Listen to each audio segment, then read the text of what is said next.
Alexa, turn off the studio light. Okay. Haha.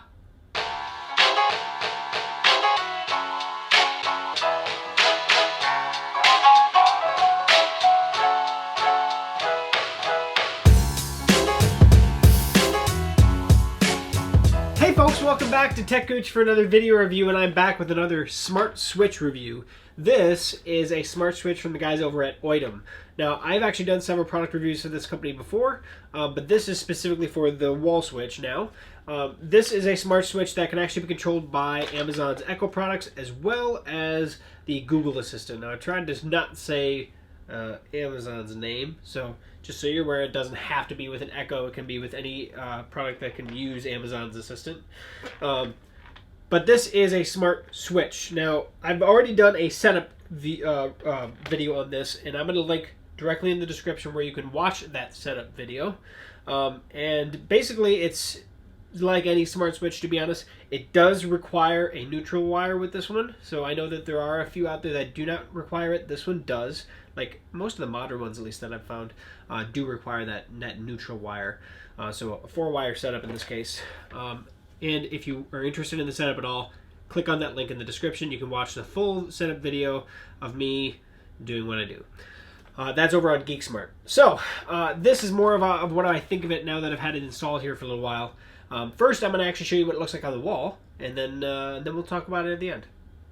So this is what it looks like on the wall. It comes with a switch, and it comes with its own special covering. If I'm going to be honest about it, the one thing I really do not like about this switch is the cover. You have to use the cover that came with it. It does not fasten to the actual switch. It is actually clipped on. However, if you have any kind of drywall issues or you have a box issue, like in my case on this box is not straight. It actually sits kind of at an angle. I had to actually loosen this screw up so that I could actually get it to clip on decently. So I think in most circumstances you're not going to have the issue, but whoever installed this specific box put it at a slight angle, and so because I can't fasten this with the screw, it doesn't clip on as nice as it should, in my opinion. The switch does work good, but like I said, the size of this opening is not a standard size. So you can't use, a standard cover for it. So like, I'll pull this back off again one more time. It does not fit. Even though they have the screws, the holes there, it looks like, it does not allow it to line up. So if there's one thing that I think Oittm should actually do, is get back with the manufacturer of the switch and get it to where it actually fits in a standard switch opening. That way, if you have a multi-gang outlet, that you can actually use this. You can't do that with this one. It only works in a single pole with a single gang outlet. So there's some limitation factors for it. Work-wise, whenever it's on, the blue light is on. And when it's off, the blue light turns off. Same thing goes if like I said before, Alexa, turn off the studio light. Okay. Alexa, turn on studio light. Okay.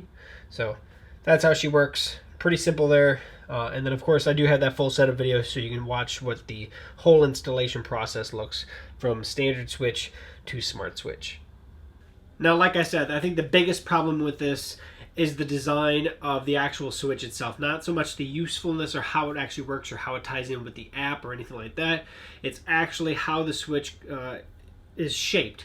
Because if I have an outlet that has 3 switches in a row, well, I kind of get bogged out. I can't use this so much. It's not something that I can just go out and grab a cover for it. It doesn't fit those covers. So that's the big thing that I think my biggest gripe of it is the shape of the actual switch. Other switches on the market are the exact same size as a standard switch. So in that case, that's the one big lacking in the big bad spot, at least, of this specific switch. Usefulness, how it works very well. I have not had it disconnect on me. I've had the app always work. I've had my Amazon Echo always able to control it. So I haven't really lost that functionality. I've also controlled it with my Google Assistant, which I do not have down here right now, my Home Mini. But that said, it can be completely controlled by that. One thing that is lacking within this as well, though, is HomeKit support. So while I do like having something that has that cross-platform support in all angles, and I'm not going to name names, but there are other switches out there that have access to all 3 assistants. That's one big, I think, limiting factor on this as well. And I hope that they do think of that in the future of integrating HomeKit in addition to Amazon and Google's assistants. So for what it is, not a bad switch, but there are some lacking points and there are some things to actually think about, specifically with setup in multi-gang outlets. Now for the upside is, other than that it works, it's less than $30 for the switch. It is not a dimmer switch, it's an on-off switch. But for less than $30, you can get a smart switch put into your house and be able to control it with Wi-Fi. This is great for like a bedroom or something like that where you're only going to have a single gang. Now, of course, some bedrooms don't, but something to keep in mind at least. So I want to say thanks to Oittm for sending this out to me. I will put a link in the description where you can actually find this on Amazon. If you do purchase it through the link, you are supporting the program. Thank you very much for that. But that said, at least nothing else, you can click that link and just find out more information on it. If you have any questions for me, please post those below in the comment section. Subscribe, share this video, and let me know what you think. If you know of another smart switch out there that I haven't done yet, I do have more coming. But let me know. Let me know. I'd love to hear from you, and that way I can actually look into some other options as well, and then I can give you my 2 cents on those as well. So thanks a lot for watching. Thanks for sticking with us, and we'll catch you on a future video here on techgooch. See you soon.